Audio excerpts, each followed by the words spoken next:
بسم اللہ الرحمن الرحیم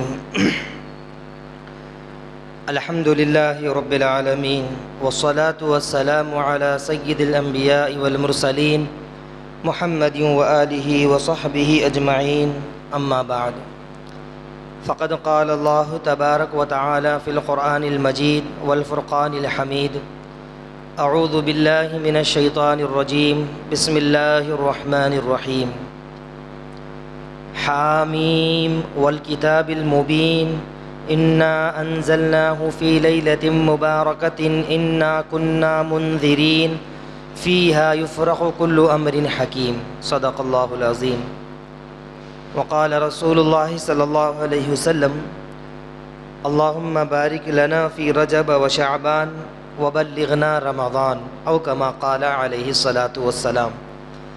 رب اشرح لی صدری ویسر لی امری واحلل عقدۃ من لسانی یفقهوا قولی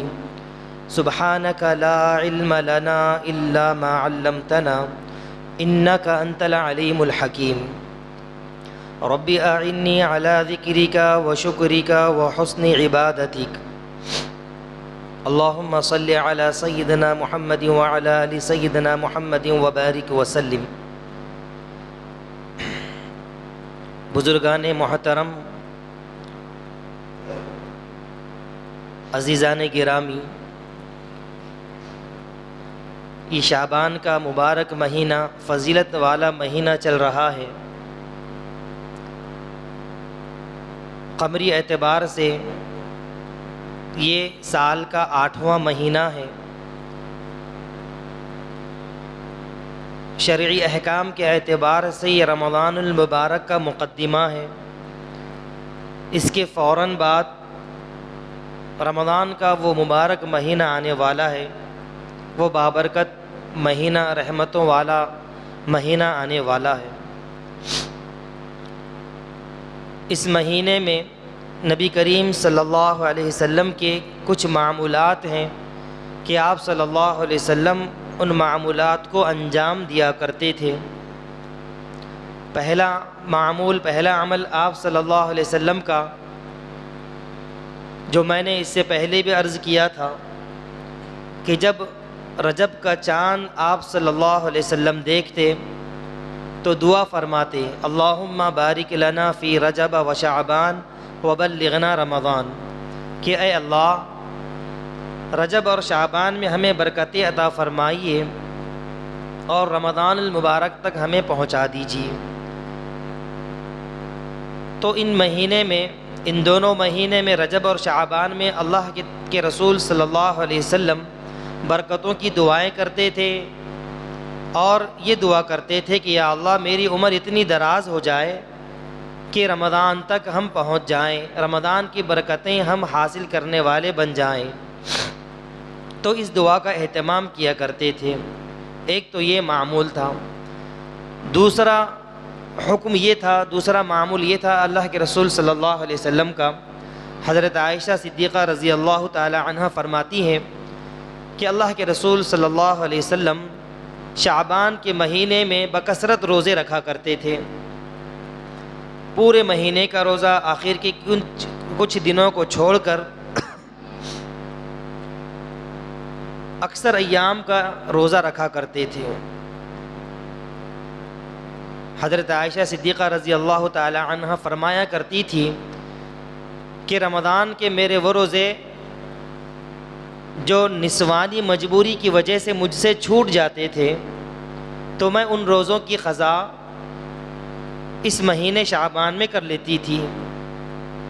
کیونکہ رسول اللہ صلی اللہ علیہ وسلم اس مہینے میں کثرت سے روزہ رکھا کرتے تھے، تو میرے لیے روزہ رکھنا آسان ہو جاتا۔ آپ بھی روزہ ہیں اور میں بھی روزہ ہوں، تو آسانی سے وہ قضا ہو جاتی روزوں کی۔ حضرت عائشہ صدیقہ رضی اللہ تعالی عنہ کی حدیث ہے کہ اس مہینے میں اللہ کے رسول صلی اللہ علیہ وسلم کثرت سے نفلی روزے رکھا کرتے تھے۔ فرض نہیں ہے، واجب نہیں ہے، دنوں کی کوئی تعداد متعین بھی نہیں ہے، مقدار بھی متعین نہیں ہے کہ اتنے روزے رکھنے ہیں، یہ دن کا روزہ رکھنا ہے، نفلی روزہ ہے۔ اللہ جس کو بھی توفیق دے دے اس مہینے میں جب بھی توفیق دے دے، جتنے دن کی بھی توفیق دے دے، روزہ رکھ لینا چاہیے۔ بڑی فضیلت والا روزہ ہے، دیگر ایام کے مقابلے میں ان دنوں کے روزوں کی بڑی فضیلت آئی ہے۔ اللہ جس کو توفیق دے دے وہ روزہ رکھنا ضرور چاہیے۔ اور ساتھ میں رسول اللہ صلی اللہ علیہ وسلم نے یہ بات بھی بتلا دی، صحابہ کرام کو یہ ہدایت بھی کر دی کہ اس مہینے کے آخر کے چند دنوں کا روزہ نہیں رکھنا چاہیے۔ رمضان سے پہلے 1 دن پہلے، 2 دن پہلے، ان شعبان کا 30واں، 29واں، 28واں، 27واں آخر دنوں میں روزے نہیں رکھنے چاہیے۔ اس کی وجہ میں نے گزشتہ بھی عرض کی تھی کہ ایک وجہ تو یہ علماء نے بیان فرمائی کہ اگر آخر کے دنوں میں روزہ نہیں رکھیں گے شعبان کے تو رمضان کے روزوں کا استقبال نشاط کے ساتھ ہوگا، چستی پھرتی کے ساتھ ہوگا، طاقت کے ساتھ ہوگا، پہلے ہی روزے سے کمزوری محسوس نہیں ہوگی۔ ایک تو علماء کرام نے یہ وجہ بتلائی۔ دوسری وجہ اور بڑی گہری وجہ ہے، دوسری وجہ علماء کرام نے جو بیان فرمائی آخر کے دنوں میں شعبان کے روزے نہ رکھنے کی، کہ دین اتباع کا نام ہے، اللہ کے حکم کی تابعداری کرنے کا نام ہے، رسول اللہ صلی اللہ علیہ وسلم کے حکم ماننے کا نام ہے، یعنی ان کی اتباع اور پیروی کرنے کا نام ہے۔ اپنی طرف سے اپنے دل کی خواہشات کو پورا کرنے کا نام دین نہیں ہے، اپنے جذبات کو تسکین پہنچانے کا نام دین نہیں ہے۔ اسی لیے بدعت کو گمراہی اور ضلالت قرار دیا گیا ہے کہ بندہ اپنے دل کے ارادے کے مطابق کام کر لے، اپنی خواہشات کے مطابق کسی بھی عمل کو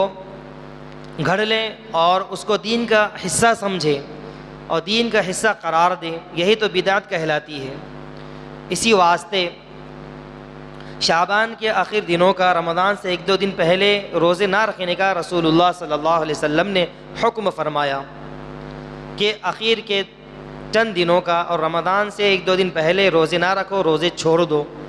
کیوں چھوڑ دو؟ کہ اللہ کے رسول صلی اللہ علیہ وسلم کا حکم ہے۔ دین نام ہے اتباع کرنے کا، دین نام ہے اللہ کے حکم کی تابعداری کرنے کا، حکم ماننے کا اور اس کے مطابق عمل کرنے کا۔ اپنی خواہشات کے مطابق عمل کرنے کا نام دین نہیں ہے۔ اگر آخر کے دنوں میں بھی روزہ رکھ لیں گے شعبان کے تو ہوگا کیا کہ اللہ تعالیٰ نے ہم پر رمضان کے 29 یا 30 روزے فرض کیے ہیں۔ اگر ہم رمضان سے 1-2 دن پہلے بھی روزے رکھنا شروع کر لیں، ان دنوں کا بھی روزہ رکھ لیں، تو پھر رمضان کے 29 یا 30 روزے نہیں بلکہ 32 روزے ہو جائیں گے۔ آخر کے 2 روزے لگاتار ملا لیں گے تو یہ ہماری طرف سے، اپنی طرف سے دین کے اندر اضافہ ہو جائے گا جو اللہ کو قطعی پسند نہیں ہے۔ یہ ٹھیک اسی طرح ہے جیسے فرمایا گیا، آپ نے بھی سنا ہوگا کہ رمضان میں روزے جو رکھے جاتے ہیں، سحری کرنے کا حکم جو دیا گیا ہے، آخر وقت میں سحری کرنا مستحب ہے، مستحب عمل ہے، پسندیدہ عمل ہے۔ اگر کوئی بندہ سحر کے وقت 2-3 گھنٹے پہلے ہی سحر سے فارغ ہو جائے، کھانے پینے سے فارغ ہو جائے، کھانا پینا بند کر لیں، سحر کا وقت جو آخری وقت ہے اس سے 2-3 گھنٹے پہلے ہی کھانا پینا بند کر لیں، تو یہ اس کی طرف سے اضافہ ہوگا، روزے میں اضافہ ہو جائے گا۔ حالانکہ اللہ تعالیٰ نے روزہ جو فرض کیا ہے صبح صادق سے لے کر غروب آفتاب تک، آفتاب سورج ڈوبنے تک، اتنا وقت ہمارے لیے روزے کے لیے متعین کیا ہے۔ اگر کوئی بندہ سحر میں 2-3 گھنٹے پہلے کھانا پینا بند کر لے اپنی طرف سے تو یہ روزے میں اضافہ ہو جائے گا، اپنی طرف سے اضافہ ہوگا اور یہ بدعت کہلائے گا، جو پسندیدہ عمل نہیں ہے۔ پسندیدہ عمل یہ ہے کہ سحر کو آخر وقت تک کیا جائے، وقت سے باہر نہیں بلکہ وقت کے اندر آخری اوقات میں سحر کے صبح صادق سے پہلے سحر کو کیا جائے۔ یہ محبوب عمل ہے، مستحب عمل ہے۔ اسی طرح آپ نے یہ بھی سنا ہوگا کہ افطاری کے اندر جلدی افطاری کرنا، آفتاب کے غروب ہونے کے بعد جب یہ یقین ہو جائے کہ سورج ڈوب چکا ہے، اس وقت جلدی سے جلدی افطاری کر لینا یہ مستحب عمل ہے۔ اگر کوئی بندہ کچھ دیر کے بعد افطاری کرتا ہے کہ نہیں میں نفلی نماز پڑھ کے مغرب پڑھ کے ذکر و اذکار کر کے پھر کھانا کھاؤں گا تاکہ زیادہ ثواب کا مستحق ہو جاؤں،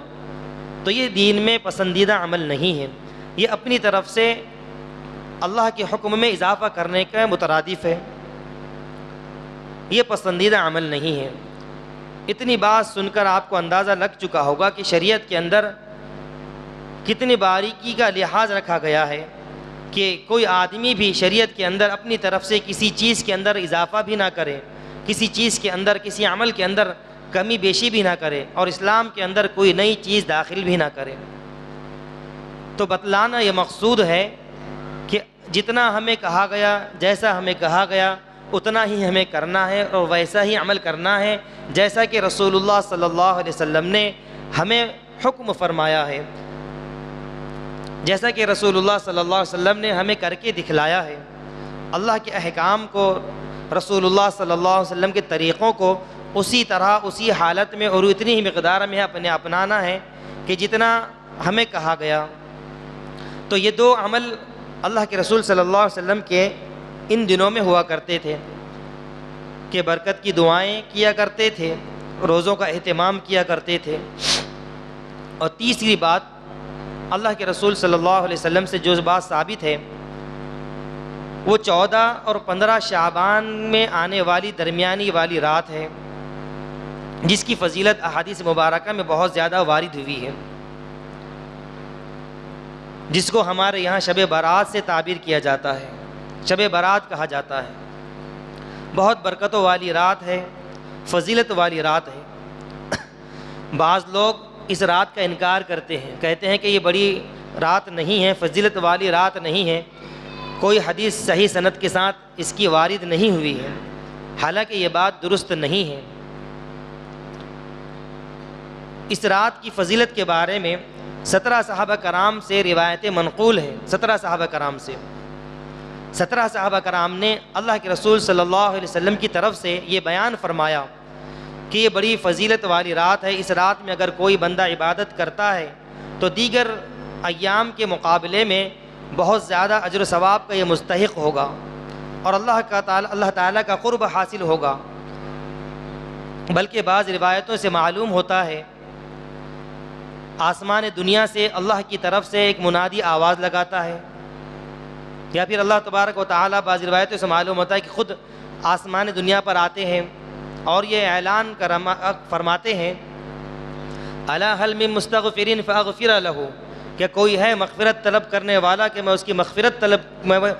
مغفرت کر دوں۔ الا هل من مبتلا فاعافيه، کیا کوئی مصیبت میں گرا ہوا ہے، کوئی مشکلات میں پڑا ہوا ہے، کوئی بیماری میں گرا ہوا ہے اور اپنی مصیبتوں سے، مشکلات سے، بیماری سے چھٹکارا چاہتا ہے، میں اس کو عافیت عطا کر دوں، وہ ساری مشکلات کو، مصیبتوں کو، بیماریوں کو عافیت سے بدل دوں۔ کیا کوئی بندہ ہے، کیا کوئی بندہ رزق کا طلبگار ہے کہ میں اس کو رزق عطا کروں؟ یہ ساری رات شب برات کی 14 اور 15 شعبان کے درمیانی والی رات جو آنے والی ہے پرسوں، اتوار اور پیر کے درمیانی والی رات، اس میں ساری رات اللہ کی طرف سے یہ اعلان ہوتا ہے کیا کوئی ہے مغفرت طلب کرنے والا، کیا کوئی رزق کا طلبگار ہے، کیا کوئی مصیبت سے چھٹکارا چاہتا ہے، ہم اسے مغفرت عطا کریں گے، ہم اس کو رزق عطا کریں گے، ہم اس کی مصیبتوں کو، بیماریوں کو دور کریں گے۔ ساری رات یہ اعلان ہوا کرتا ہے۔ ویسے تو روزانہ یہ اعلان اللہ کی طرف سے ہوتا ہے، لیکن تہجد کے وقت ہوتا ہے۔ لیکن ان مبارک راتوں میں روایتوں میں آتا ہے کہ جیسے ہی رات شروع ہو جاتی ہے، مغرب سے فوری رات شروع ہوتی ہے۔ بعض لوگ یہ سوچتے ہیں کہ عشاء کے بعد سے رات شروع ہوتی ہے، ایسا نہیں ہے، بلکہ مغرب کے بعد سے فوراً اس رات میں 3 نمازیں پڑھتی ہے، مغرب، عشاء اور فجر۔ اس کو بڑے اہتمام کے ساتھ پڑھنا چاہیے، بڑے اہتمام کے ساتھ۔ تو میں یہ بتلا رہا تھا کہ مغرب کے فوراً بعد سے یہ اعلان شروع ہو جاتا ہے فجر تک، صبح صادق تک، فجر سے پہلے تک، کیا کوئی ہے مغفرت طلب کرنے والا، کیا کوئی رزق کا طلبگار ہے، کیا کوئی ہے بیماریوں سے، مصیبتوں سے، مشکلات سے چھٹکارا پانے والا، ہم وہ ساری نعمتیں اس کو عطا کریں گے۔ یہ ساری رات اعلان ہوا کرتا ہے۔ تو یہ رات بڑی فضیلت والی رات آنے والی ہے، اس میں عبادتیں کرنے کا اہتمام کرنا چاہیے، ذکر و اذکار کا اہتمام کرنا چاہیے، قرآن کی تلاوت کا اہتمام کرنا چاہیے، وقت کو ضائع ہونے سے اپنے آپ کو بچانا چاہیے، ان مبارک راتوں میں وقت کو ضائع ہونے سے بچانا چاہیے۔ بڑی فضیلت والی رات یہ آنے والی ہے۔ حدیث مبارکہ میں آتا ہے کہ اس رات سارا اعلان ہوا کرتا ہے بندوں کے لیے، نعمتیں نچھاور کی جاتی ہے، انوارات برستے ہیں، دعائیں قبول ہوتی ہیں،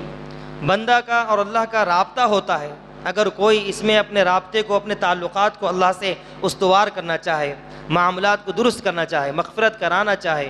تو اس رات اور ان جیسی راتوں میں بڑی آسانی سے اللہ کو منوا سکتا ہے، اللہ کو راضی کروا سکتا ہے۔ یہ بڑی مبارک رات ہے، لیکن یہ راتوں میں اسی طرح عبادت کرنی ہوگی جس طرح رسول اللہ صلی اللہ علیہ وسلم نے ہمیں حکم فرمایا،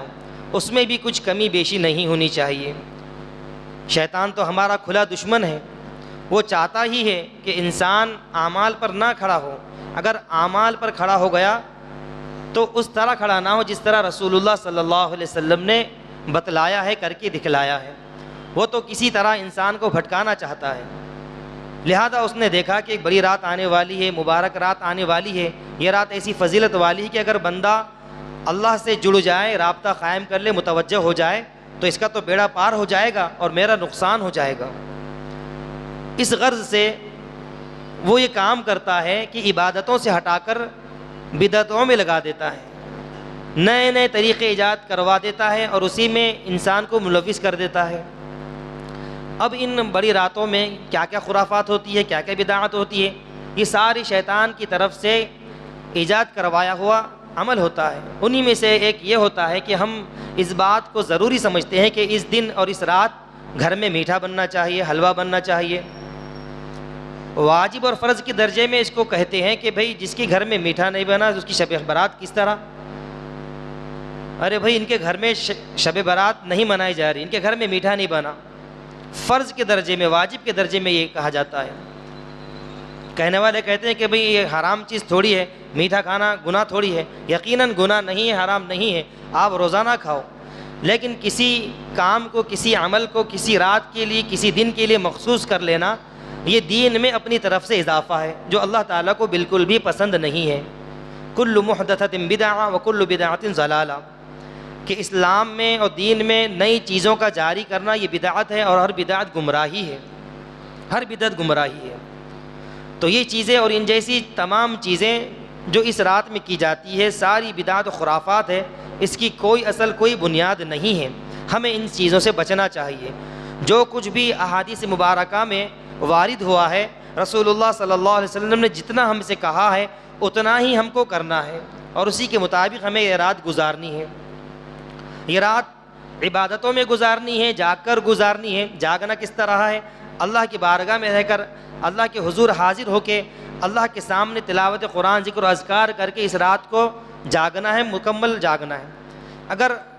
اتنی طاقت نہیں ہے تو جتنا جس سے ہو سکے اتنی رات جاگے، اتنی نفلیں پڑھیں، اتنی تلاوت کریں، اتنا ذکر و اذکار کریں، لیکن اس رات کو ضائع ہونے سے بچا دیں۔ گھومے نہیں، باہر پھرنا نہیں، دوستوں کے ساتھ گپ شپ میں مشغول نہیں ہونا۔ اور ان راتوں میں شیطان کیا کرتا ہے؟ انسان کو اعمال سے ہٹا کر گناہ میں ملوث کر دیتا ہے۔ بندہ موبائل لے کے بیٹھ جاتا ہے تھوڑی دیر کے لیے، لیکن وقت کا اس کو اندازہ نہیں ہوتا، منٹ، گھنٹے، 2 گھنٹے ساری رات موبائل میں چلی جاتی ہے، وہی خرافات، گناہ کے کام اس میں لگ جاتا ہے۔ حالانکہ ان راتوں میں جس طرح اعمال کے ثواب میں اضافہ ہوتا ہے، اسی طرح گناہ کرنے پر اس کا گناہ بھی بہت زیادہ ہوتا ہے۔ تو ہمیں ان چیزوں کا اہتمام کرنا چاہیے کہ ان مبارک راتوں میں ہمیں ان تمام برائیوں سے بچنے کا اہتمام کرنا چاہیے۔ تو یہ روز رات آنے والی ہے، بڑی فضیلت والی ہے، برکت والی رات ہے۔ اس میں ہم ایک کام یہ کریں کہ تنہائی میں اللہ کے حضور حاضر ہو کر گوش تنہائی میں اللہ سے دعائیں مانگیں، مغفرت مانگیں، اپنے لیے دعائیں کریں، اللہ سے اپنے رشتوں کو مضبوط کریں، اللہ سے اپنے تعلق کو مضبوط کریں، اللہ کو منائیں، اللہ کو راضی کرنے کی کوشش کریں۔ تنہائی میں کوئی عمل ایسا نہیں کہ جو اجتماعی طور پر کرنے کے ہیں، سارے اعمال ان جیسی راتوں میں تنہائی میں کرنے کے ہیں، خلوت میں کرنے کے ہیں، کہ خلوت میں اللہ تعالیٰ کو منائیں، عبادتیں کریں۔ اس چیز کا بہت زیادہ اہتمام کرنا چاہیے، اور آنے والی اس رات کو ضائع ہونے سے بچانا چاہیے۔ اپنے لیے دعائیں کریں، اپنے اہل و عیال کے لیے دعائیں کریں، گھر والوں کے لیے، محلے والوں کے لیے، اور خصوصاً امت مسلمہ جس آزمائش کے دور سے گزر رہی ہے اس تعلق سے بھی دعائیں کرنی چاہیے۔ اور خاص طور سے ہمارے ملک جن خطرات اور جن فتنوں سے گھرا ہوا ہے، ابھی ہمیں اس کا اندازہ نہیں ہے، اس تعلق سے بھی بہت ساری دعائیں کرنی چاہیے۔ بہرحال رسول اللہ صلی اللہ علیہ وسلم کے اس مہینے میں کچھ معمولات تھے جو میں نے آپ کے سامنے عرض کیے، اور ایک بات یہ ہے کہ ایک بات مشہور ہو گئی کہ بڑی رات، جس رات 14-15 کے درمیان شب ہوتی ہے، اس کے بعد اگلے دن کے روزہ رکھنا بڑی تاکید کے ساتھ روزہ رکھا جاتا ہے۔ حالانکہ وہ جو روایت میں ذکر ہے روزے کا، بڑی ضعیف روایت ہے، اس کا اعتبار بھی نہیں ہے۔ روزہ رکھنا یہ سوچ کر کہ وہ دن بڑی فضیلت والا ہے، اس شعبان کے دیگر دنوں میں سب سے بڑی فضیلت والا دن، یہ سوچ کر روزہ رکھنا یہ مناسب نہیں ہے۔ آج کا دن بھی وہی فضیلت والا ہے، ایک شعبان کا دن بھی وہی فضیلت والا تھا، ساری شعبان کے دن، سارے دن وہی فضیلت والے ہیں۔ میں نے شروع میں ہی عرض کر دیا تھا کہ یہ مہینہ ایسا ہے کہ اللہ کے رسول صلی اللہ علیہ وسلم کثرت سے روزے رکھا کرتے تھے، بہت زیادہ روزہ رکھا کرتے تھے، تو اس وجہ سے روزہ رکھ لے تو مستحب عمل ہے اس دن کا روزہ رکھنا، رکھ لے تو ثواب، نہ رکھے تو کوئی گناہ نہیں۔ رکھنے والا غرور تکبر نہ کرے، اور نہ رکھنے والے کو ملامت کا نشانہ نہ بنائے کہ بھائی فلاں صاحب نے روزہ نہیں رکھا۔ یہ سارے دن ایسے ہیں کہ اللہ تعالیٰ جس دن بھی توفیق دے دیں اس دن روزہ رکھ لیں تو بڑی فضیلت والا دن ہے۔ یہ سارے دن، چاہے آج کا دن ہو، کل کا دن ہو، 15 شعبان کا ہو، 16 کا ہو، 20 کا ہو، 1 سے 10 تک کے ہو، سارے ایام فضیلت والے ہیں، اور اللہ کے رسول صلی اللہ علیہ وسلم نے ان ایام میں کثرت سے روزے رکھے ہیں۔ لیکن یہ سوچ کر کہ 15 شعبان کی بہت زیادہ فضیلت ہے اور اس دن کا اہتمام کر کے روزہ رکھنا یہ مناسب نہیں ہے۔ اور ایک حدیث میں آتا ہے اس رات کے بارے میں، اس رات کیا، اس جیسی دوسری رات کے بارے میں بھی، چاہے وہ شب قدر ہو یا شب برات ہو، اللہ کے رسول صلی اللہ علیہ وسلم نے فرمایا کہ اس رات اللہ تبارک و تعالی اتنے زیادہ لوگوں کی مغفرت فرماتے ہیں، اتنے زیادہ لوگوں کی، کہ ان کی تعداد کا ذکر فرمایا کہ بنو کلب، قبیلے بنو کلب کی جو بکریاں تھیں ان کے بالوں کے برابر اللہ تبارک و تعالی ان مبارک راتوں میں بندوں کی مغفرت فرماتے ہیں۔ اس زمانے میں ہر ایک کے پاس بکریاں ہوا کرتی تھی، ایک رواج تھا بکریاں پالنے کا، ہر گھر والا، ہر خاندان والا بکریاں پالتا تھا، اور قبیلہ بنو کلب بہت بڑا قبیلہ تھا، اور ان کے پاس اتنے زیادہ بکریاں تھیں، تاریخ میں معلوم ہوتا ہے کہ 2 پہاڑوں کے درمیان جب وہ بکریاں چرتی تھی تو درمیان کی وادی ساری بھر جایا کرتی تھی، تو اتنی ساری بکریاں پھر ان کے بالوں کے برابر اللہ تعالیٰ ان مبارک راتوں میں بندوں کی مغفرت فرماتے ہیں۔ تو اس بات کا بھی اہتمام کرنا چاہیے کہ ہم اس رات کو غفلت میں نہ گزاریں، اس رات کو لاپرواہی میں نہ گزاریں، اس رات کو گناہوں میں، رسم و رواج میں، گھومنے پھرنے میں، جاگنے میں، موبائل میں، بد کلامی میں، اور اپنے اوقات کو ان ساری چیزوں میں ضائع نہ کریں۔ اگر عبادتیں نہیں ہوتی تو مغرب پڑھے جماعت کے ساتھ، عشاء پڑھے جماعت کے ساتھ، سو جائیں، اور فجر کو جماعت کے ساتھ پڑھ لیں، تو وہ بہت زیادہ بہتر بندہ ہے اس کے مقابلے میں کہ جو بندہ ان ساری نمازوں کو پڑھنے کے بعد بدعت میں، خرافات میں لگ جاتا ہے، گناہوں میں لگ جاتا ہے اور وقت ضائع کرتا ہے۔ اس سے بہتر ہے کہ آدمی فرض پڑھے اور سو جائے، اس سے بہتر ہے۔ لیکن افضل یہ ہے کہ ان راتوں میں اللہ کی عبادت زیادہ سے زیادہ کرنی چاہیے، اللہ کو راضی کرنا چاہیے۔ اور کن کی مغفرت نہیں فرماتے، اس کا بھی ذکر احادیث مبارکہ میں آیا ہے۔ ویسے تو بہت سارے لوگوں کا تذکرہ کیا گیا ہے احادیث مبارکہ میں، لیکن 2 کا ذکر میں کروں گا کہ جن میں سے پہلا شخص وہ ہے جس کی مغفرت ان مبارک راتوں میں بھی نہیں ہوتی۔ پہلا شخص وہ ہے جو اپنے اندر کسی مسلمان کے تعلق سے کینہ رکھتا ہو، کسی کے تعلق سے بدخواہی رکھتا ہو، کسی کے تعلق سے یہ سوچتا ہو کہ اس کا نقصان ہو جائے، اس کو تکلیف پہنچانے کی فکر میں رہتا ہے، اس کو ذلیل و خوار کرنے کی، اس کو نقصان پہنچانے کی فکر میں رہتا ہے، اس کو کینہ کہتے ہیں۔ تو جس بندے کے اندر کینہ ہوگا اس کی مغفرت نہیں ہوگی، اس کی دعائیں ان مبارک راتوں میں بھی قبول نہیں ہوں گی۔ اگر کسی سے کوئی غلطی ہو جائے تو اس کو بتا دیا کرے کہ بھئی آپ سے یہ غلطی ہو گئی، اس سے معاملہ صاف کر لیں، اگر کسی سے کوئی شکایت ہے تو شکایت کا گلہ کر لے کہ فلاں چیز سے، فلاں بات سے، فلاں عمل سے، فلاں قول سے آپ سے مجھ کو شکایت ہے، وہ معاملہ درست کر لے۔ اور شریعت یہاں تک کی اجازت دیتی ہے کہ جس کسی نے بھی آپ کو جتنی بھی تکلیف پہنچائی ہے اسی کے بقدر آپ اس کو بھی تکلیف پہنچا دیں، اس سے زیادہ نہ ہو، برابر سرابر والا معاملہ ہو۔ لیکن شریعت اس بات کی اجازت نہیں دیتی کہ آپ کسی کے تعلق سے اپنے دل میں کینہ رکھیں، کسی کے تعلق سے برائی رکھیں، کسی کے برا ہونے کی فکر میں رہیں، کسی کے نقصان پہنچانے کی فکر میں لگے رہیں۔ شریعت اس بات کی بالکل بھی اجازت نہیں دیتی۔ اور دوسرا وہ شخص ہے جو ٹخنوں کے نیچے اپنے پیجامے کو لٹکاتا ہے۔ ایسے شخص کی بھی، چاہے وہ پیجامہ ہو، پینٹ ہو، لنگی ہو، جو بھی پہنتا ہو، ٹخنے کے نیچے اگر وہ لٹکاتا ہے، ٹخنے چھپاتا ہے، تو ایسے شخص کی بھی ان مبارک راتوں میں، ان مبارک ساعتوں میں دعائیں قبول نہیں ہوتی، مغفرت نہیں ہوتی۔ آج کل ہم دیکھیں کہ اکثر 99% لوگوں کے ٹخنے سے نیچے پیجامے، ٹخنے سے نیچے پینٹ ہوتے ہیں۔ اگر کوئی نماز پڑھنے والا بھی ہے تو نماز کے وقت وہ اوپر کر لیتا ہے، اچھی بات ہے، لیکن یہ عمل سارے سال، سارا دن اور ساری زندگی ہونا چاہیے کہ ہمارا ٹخنا ہمیشہ چھپا رہے، یہ کھلا رہے، چھپا نہ رہے، ڈھکا نہ رہے، بلکہ پینٹ، پیجامہ، لنگی ٹخنوں سے اوپر ہو۔ سنت تو یہ ہے کہ آدھی پنڈلی بتائیں اوپر تک رہے۔ اگر اتنا نہیں ہو سکتا تو کم از کم ٹخنے کے اوپر تو ہمارا پیجامہ پتلون ہونا چاہیے کہ جس سے ہمارے ٹخنے نہ ڈھکیں۔ اور ایسا شخص بھی ان مبارک راتوں میں، ایسے شخص کی بھی دعائیں قبول نہیں ہوتی، اس کی مغفرت نہیں ہوتی جو اپنے ٹخنوں کے نیچے اپنے پینٹ کو، پیجامے کو، لنگی کو لٹکاتا ہے۔ ایک روایت میں ہے کہ یہ ٹخنوں کے نیچے لٹکانا یہ تکبر کی علامت ہے، تکبر کی علامت۔ تکبر کی بہت ساری علامتیں بیان کی گئی، ان میں سے ایک یہ علامت بیان کی گئی کہ ٹخنوں سے نیچے جو بھی کرتا، پیجامہ، پینٹ، لنگی لٹکاتا ہے یہ تکبر کی علامت ہے۔ اور تکبر ایسا عمل ہے، ایسی چیز ہے کہ اللہ تعالیٰ کو قطعی یہ برداشت نہیں کہ کوئی بندہ تکبر کرے، بڑائی اپنی خود کی بیان کرے، تکبر گھمنڈ کرے۔ اللہ تعالیٰ کو بالکل بھی برداشت نہیں، کسی قیمت میں برداشت نہیں۔ حضرت ابو ہریرہ رضی اللہ تعالی عنہ سے منقول ہے، اللہ کے رسول صلی اللہ علیہ وسلم نے فرمایا کہ اللہ تعالیٰ نے فرمایا کہ الکبریاء ردائی، کہ بڑائی، تکبر یہ میری صفت ہے، یہ میری چادر ہے، والعظمت ازاری، اور بڑاپن، عظمت یہ میرا لباس ہے، ونزعنی احدا منہما قذفتہ فی النار، یہ حدیث کے الفاظ ہیں، مسند احمد کی روایت ہے کہ اگر کوئی بندہ بڑائی کرتا ہے، خود تکبر کرتا ہے، خود کی بڑائی بیان کرتا ہے، تکبر گھمنڈ کرتا ہے، تو اللہ تعالیٰ کو اتنا ناگوار ہے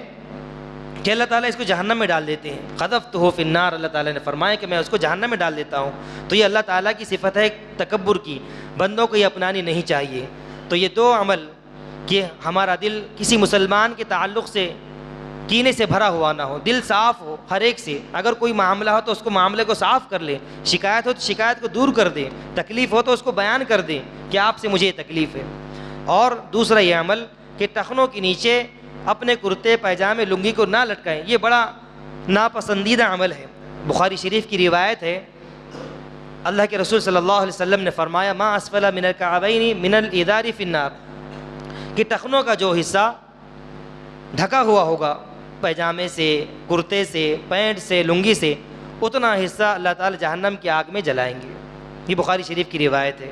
تو ہمیں ان چیزوں سے احتراز کرنے کی ضرورت ہے اور آنے والے ان ایام کو اور اس مبارک رات کو عبادت میں گزارنے کی ضرورت ہے۔ اور اگر اللہ قدرت دے، طاقت دے تو اگلے دن کا روزہ رکھ مستحب ہے،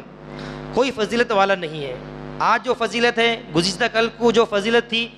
آنے والے کل کو جو فضیلت ہے وہی فضیلت 15 شعبان کی ہے، کوئی زیادہ فضیلت نہیں ہے۔ سب دن اللہ کے رسول صلی اللہ علیہ وسلم نے کثرت سے روزے رکھے ہیں، لیکن یہ سوچ کر روزہ رکھنا کہ فضیلت والا روزہ ہے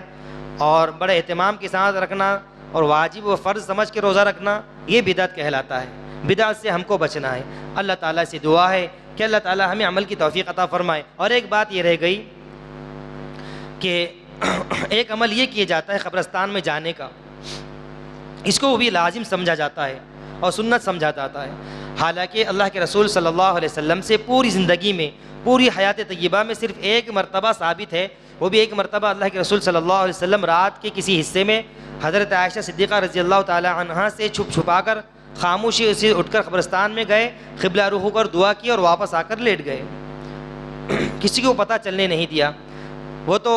حضرت عائشہ صدیقہ رضی اللہ تعالی عنہا کی آنکھ کھل گئی اور انہوں نے معلوم کر لیا کہ کہاں گئے تھے، اس وجہ سے ہمیں اور آپ کو اس کا علم ہوا ہے، ورنہ یہ کوئی سنت، کوئی واجب عمل نہیں ہے۔ ہاں اس غرض سے، اور اس کی بھی جو روایت ہے زیادہ مضبوط نہیں ہے، اس کی سند زیادہ صحیح بھی نہیں ہے۔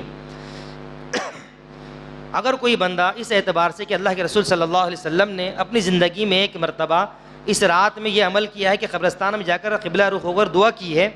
اس وجہ سے میں بھی یہ عمل کر لیتا ہوں، وہ بھی زندگی میں ایک بار، تو اس کے لیے جائز ہے، کوئی مذائقہ نہیں۔ لیکن ہر سال پابندی سے شب برات میں قبرستان جانا، قبرستان کو روشن کرنا، اس بات کا اہتمام کرنا کہ خود بھی جائیں، بچوں کو بھی لے جائیں، اپنے مردوں کے لیے دعائیں کریں۔ ویسے تو سال بھر آپ دعائیں کر سکتے ہیں، اصالہ ثواب پہنچا سکتے ہیں، قبرستان روزانہ جائیں، منع نہیں، لیکن شب برات میں جانے کا معمول سمجھنا، سنت سمجھنا، یہ پھر بدعت ہو جاتی ہے، اپنی طرف سے دین میں اضافہ ہو جاتا ہے۔ اللہ تعالیٰ سے دعا ہے کہ اللہ تعالیٰ ہم سب کو کہنے سننے سے زیادہ عمل کی توفیق عطا فرمائے۔ وآخر دعوانا ان الحمد للہ رب العالمین۔